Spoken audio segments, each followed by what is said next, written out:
There's a pattern in history that has destroyed three global superpowers in the last 500 years. And right now in 2025, the United States is following that exact same pattern stage by stage, decision by decision, almost like we're reading from the same script that led to catastrophe every single time before. In 1590, Spain was the richest empire on earth. They controlled half the world's gold and silver. Their military dominated Europe.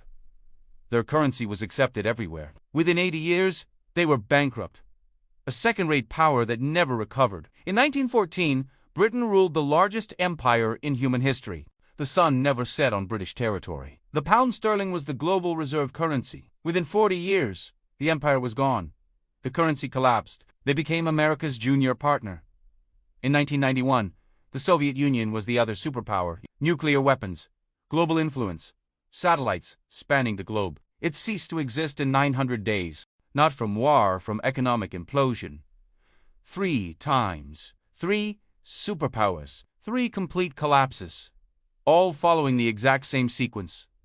And here's what should terrify you. The United States has already completed 5 of the 7 stages. We're not approaching the pattern. We're deep inside it. This is the story of how empires die, why they always think they're different, and why the math says we're next. And it's happening faster than anyone wants to admit. Before we go through the pattern, you need to understand what imperial collapse actually looks like. Not in textbooks, in practice. What it means when a superpower dies. Imperial collapse doesn't start with invasion or military defeat. It starts with economic exhaustion. The empire extends beyond its ability to maintain itself. Military bases in 150 countries, wars on multiple fronts, promises it cannot keep, debts it cannot repay. At first, the decline is invisible. The currency still works. The military still wins battles. The government still makes promises. But beneath the surface, the foundation is cracking. Resources are productive capacity shrinks. The best and brightest leave. Then comes the acceleration. Allies start hedging. Enemies test boundaries. Trade partners seek alternatives. The reserve currency status and suddenly the advantages that made you powerful become vulnerabilities. Your currency once demanded by everyone comes flooding back home. Your military spread across the world becomes unsustainable. Your promises once guaranteed by strength become empty words. That's not theoretical. That's what happened to Spain, Britain, and the Soviet Union. And it happened because they made exactly the same decisions we're making now. They believed their power was permanent. They overextended militarily. They debased their currency. And they refused to accept reality until collapse was already underway. Let's look at how it actually happened 3 times the exact same way. Let's start with the first global empire, Spain, 1500s to 1600s. This is the original blueprint. After Columbus discovered the Americas in 1492, Spain became the first true world power. They conquered the Aztec and Inca empires, seized control of the richest gold and silver mines ever discovered. By 1550, Spanish galleons were bringing home 200 tons of silver per year. By 1600, over 400 tons annually. Spain controlled the money supply of Europe. The Spanish real was the global reserve currency. Everyone wanted Spanish silver. And this is where the pattern begins, with a country that controls the money of the world and believes that makes them invincible. King Philip II, ruling from 1556 to 1598, had more money than any monarch in history, and he spent it on empire. Stage 1. Military overextension. Spain fought wars everywhere, simultaneously against the Ottoman Empire in the Mediterranean, against France and Italy, against Protestant rebels in the Netherlands, against England's navy, wars in the Philippines, wars in the Americas. By 1580, Spain had military commitments on 4 continents. The cost was staggering. Half of Spain's revenue went to the military, and still, it wasn't enough. Stage 2. Currency debasement. The Spanish crown couldn't pay its bills with taxes alone. So, they did what every failing empire does. They debased the currency. They started mixing copper into silver coins. A coin that was supposed to be pure silver became 50% copper, then 75% copper. The face value stayed the same, but the real value plummeted. By 1600, Spanish silver coins contained barely any silver. Merchants stopped accepting them at face value. Inflation exploded. Stage 3. Debt spiral. Spain borrowed constantly from Italian bankers, from German bankers, from anyone who would lend. By 1557, less than 20 years into Philip's reign, Spain declared bankruptcy. They defaulted on their debts, restructured, and kept borrowing. They declared bankruptcy again in 1560, again in 1575, again in 1596, 4 bankruptcies in 40 years. Each time they promised reforms, each time they went right back to borrowing and spending. Stage 4. Loss of productive capacity. Here's what people don't understand about Spain's collapse. They had all the gold and silver in the world, and it destroyed them. Because when you have unlimited money, you stop producing. Why grow food when you can import it? Why build ships when you can buy them? Why innovate when you can just spend? Spanish nobility considered work beneath them. Manufacturing declined. Agriculture stagnated. All the wealth flowed to importing goods from other countries. The gold and silver that came from the Americas went straight back out to pay for French wine, Italian silk, Dutch goods. Spain became a conduit. Wealth flowed through them, but none of it stayed. By 1600, Spain was producing almost nothing. They were entirely dependent on imports, entirely dependent on silver to pay for everything. And when the silver mines began to deplete, when production dropped, the entire system collapsed. Stage 5. Social decay. With the economy failing, crime exploded. Beggars filled the streets of Madrid. Productive citizens immigrated. The best minds left for France, England, the Netherlands, countries that were building, creating, growing. Spain was left with bureaucrats, soldiers, and priests. No one creating wealth, everyone consuming it. By 1640, Spain lost Portugal. By 1650, they lost the Netherlands, their richest territory. By 1700, the Spanish Empire was a shell, still large on paper, but economically dead. They went from the world's superpower to a secondary power in less than a century, and they never recovered. Spain today is a regional European country, pleasant, cultured, but irrelevant on the world stage. The descendants of the conquistadors are a tourist destination. That's what imperial collapse looks like. Let's jump forward 300 years. Britain, 1900s. The empire where the sun never set. At its peak, Britain controlled 25% of the world's land surface, 400 million subjects. The pound sterling was the global reserve currency. Every major trade contract was denominated in pounds. Every central bank held British bonds. London was the financial center of the world, and just like Spain 300 years earlier, they believed it was permanent, but they were already following the pattern. Stage 1. Military overextension. By 1900, Britain had military commitments everywhere. India, Africa, the Middle East, China, the Pacific, the Caribbean. They had to defend territory on 6 continents. The cost was enormous. And when World War I started in 1914, Britain faced a choice. Stay neutral and let Europe destroy itself, or jump in and bankrupt the empire to win. They chose to fight. World War I cost Britain over $40 billion. That's $1 trillion in today's money. They borrowed from everyone, mostly from the United States. By 1918, Britain owed America billions. The creditor had become the debtor, but they'd won the war. They kept the empire. They thought they could rebuild. They were wrong. Stage 2. Currency debase. The pound sterling was supposed to be backed by gold, but the war had drained Britain's gold reserves. They'd shipped gold to America to pay for weapons, food, supplies. By 1920, Britain's gold reserves were half what they had been in 1914. But they tried to maintain the pound's value anyway. They went back on the gold standard at the pre-war rate in 1925. The problem? The pound was overvalued. British exports became too expensive, manufacturing declined, unemployment rosy, and the government had to keep interest rates high to defend the currency. This destroyed the domestic economy. By 1931, they couldn't hold it anymore. Britain abandoned the gold standard. The pound lost 25% of its value overnight. The global reserve currency had just admitted it couldn't keep its promises. Stage 3. Debt spiral. Britain never recovered from World War I debt. And then World War II started. Another $120 billion in costs. More borrowing from America. By 1945, Britain owed the United States and Canada over $30 billion more than Britain's entire GDP. The war was won, but the empire was finished. They couldn't defend it anymore. Couldn't afford it. Couldn't maintain it. Stage 4. Loss of empire. In 1947, Britain gave up India, the crown jewel and the source of wealth, for 200 years gone. Over the next 20 years, they lost everything. Africa, Middle East, Southeast Asia, the Caribbean. By 1970, the British Empire existed only in history books. Stage 5. Currency collapse. The pound kept falling. In 1940, £1 equaled $403.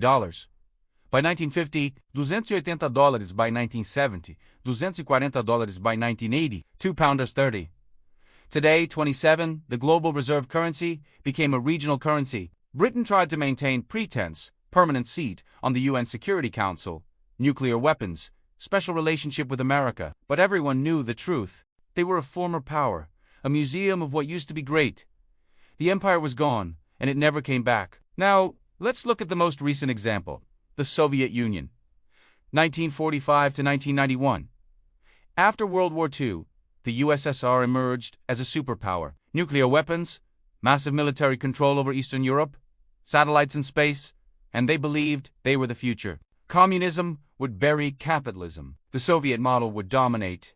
For 45 years, they competed with America, matched us militarily, built more tanks, more missiles, more troops. But beneath the surface, the economy was dying. Stage 1. Military overextension. The Soviet Union spent 15 to 20% of GDP on the military. That's triple what America spent. They had to match American technology, American reach, American alliances. But their economy was a fraction of the size they were in Afghanistan, propping up Cuba, supporting Syria, Vietnam, North Korea, Angola, Ethiopia. Everywhere America had influence, they had to counter. The cost was unsustainable. Stage 2. Economic stagnation. The Soviet economy stopped growing in the 1970s. Oil revenue kept them afloat, but nothing else worked. Factories produced junk. Farms failed. Technology fell decades behind. By the 1980s, the Soviet Union was importing grain. A country with some of the best farmland on earth couldn't feed itself. Why? Because central planning doesn't work. Because innovation dies under control. Because no one produces when there's no incentive. Stage 3. Currency collapse. The ruble was never a real currency. It couldn't be exchanged internationally. Even Soviet citizens didn't trust it. They used dollars when they could get them. The government had to buy foreign goods with gold and oil because nobody wanted rubles. By 1985, oil prices dropped. Soviet gold reserves were depleting. They were running out of real money. Stage 4. Loss of empire. In 1989, the Berlin Wall fell. Eastern Europe left. Poland, Hungary, Czechoslovakia, Romania, East Germany, gone in a year. The satellites that gave the Soviet Union strategic depth vanished. The Soviet government couldn't stop it. They were broke. Stage 5. Complete collapse. On December 26, 1991, the Soviet Union ceased to exist. 900 days from Berlin Wall to complete dissolution. No war, no invasion, just economic implosion. The military couldn't be paid. The government couldn't function. The ruble became worthless. A superpower with 30,000 nuclear weapons collapsed from internal economic failure. The pattern played out again. Overextension, currency failure, debt, loss of empire, collapse. And here's what should keep you awake at night. The United States is following the exact same pattern, stage by stage. Let me show you stage 1, military overextension. The United States has over 750 military bases in 80 countries. We have troops in 150 countries. We're committed to defending Europe through NATO, defending Japan, South Korea, the Philippines, fighting in the Middle East, countering China, countering Russia. Our military budget is $850 billion annually, more than the next 10 countries combined. And it's not enough. We're stretched thin. Equipment is aging. Recruitment is down. And we have commitments we can't fulfill. If China invades Taiwan, if Russia pushes into NATO territory, if Iran closes the Persian Gulf, we can't respond to all of it simultaneously. We're overextended. Just like Spain. Just like Britain. Just like the USSR. Check. Stage 2. Currency debasement. In 1971, Nixon closed the gold window. The dollar became pure fiat currency. Since 2000, the money supply has increased 400%. Since 2020, we've printed over $6 trillion. The dollar has lost 98% of its purchasing power since 1971. We're not mixing copper into silver coins. We're just printing unlimited paper. The mechanism is different. The result is the same. The basement check. Stage 3. Debt spiral. The United States owes $36 trillion. That's 120% of GDP. Interest payments alone are approaching $1 trillion per year. We're spending more on interest than on defense. We run deficits every year. $8 trillion in 2024 in a growing economy. During peacetime, we borrow to pay interest on previous borrowing. That's the definition of a debt spiral. Spain defaulted 4 times. Britain borrowed until it collapsed. The USSR ran out of money. We're on the same path. Check. Stage 4.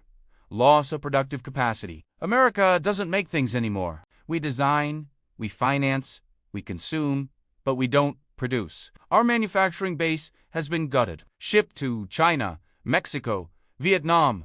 We import $800 billion more than we export annually. We're dependent on foreign supply chains for everything. Medicine, electronics, steel, even military components. Just like Spain became dependent on imports while the silver flowed out, we're dependent on imports while dollars flow out. And just like Spain, when the money stops flowing, we're in trouble. Check. Stage 5. Social decay. Trust in institutions is at all-time lows. Crime is rising. Homelessness is exploding. Drug overdoses kill 100,000 Americans annually. The best and brightest are leaving or checking out. Fertility rates are collapsing. Political dysfunction is total. We can't agree on anything. Can't fix anything. Can't build anything. The signs of decay are everywhere. But everyone pretends it's fine. It's not fine.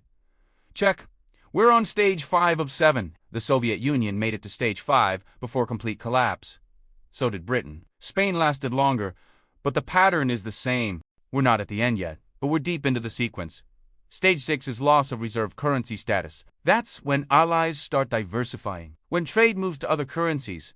When the dollar comes flooding back home because no one needs to hold it anymore. We're seeing early signs. BRICS nations developing alternatives. Central banks buying gold. China and Russia trading in yuan and rubles. Saudi Arabia accepting yuan for oil. The cracks are forming. Stage 7 is collapse, not gradual decline. Sudden implosion. The Soviet Union went from superpower to non-existent in 900 days. Britain lost the empire in 20 years.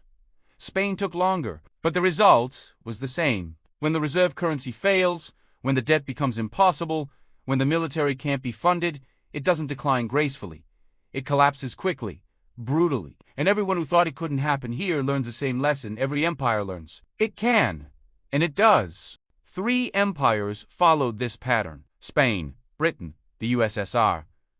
Each believed they were exceptional. Each believed they were different. Each believed the rules didn't apply to them. Well, they were wrong every single time. We're telling ourselves the same lies right now. We're different. We have technology. We have the dollar. We're America. But the pattern doesn't care about exceptionalism. The pattern is mathematical. You cannot spend beyond your means forever. You cannot maintain empire without productive capacity. You cannot debase your currency without consequences. You cannot avoid stage 6 and 7 once you've completed 1 through 5. The sequence is locked in. The only question is timing. Maybe we have 10 years, maybe 5, maybe less. But the pattern says collapse is coming, and when it comes, it won't be slow. It'll be sudden. A currency crisis that triggers a debt crisis that triggers a political crisis. Overnight, the superpower becomes a cautionary tale. The reserve currency becomes a regional currency. The empire becomes a memory 3 times it happened before. The pattern says, we're next. Since 2020, we've accelerated every stage, printed more money, increased more debt, extended military commitments, hollowed out production, fractured society. We're not walking the path anymore. We're sprinting down it, and the end is visible if you know the pattern. Maybe we'll find a way out. Maybe America can do what Spain, Britain, and the Soviet Union couldn't. Maybe we'll reform, rebuild, restore. Maybe this time really is different. But the pattern says otherwise. The math says otherwise. And history, which has watched empires die the same way over and over, says we're about to learn the lesson the hard way. If this opened your eyes to where we actually are in the sequence, subscribe, because when we hit stage 6 and 7, you'll want to understand what happened and why. The answers aren't hiding in the future. They're written in the past, and I'll show you where to look.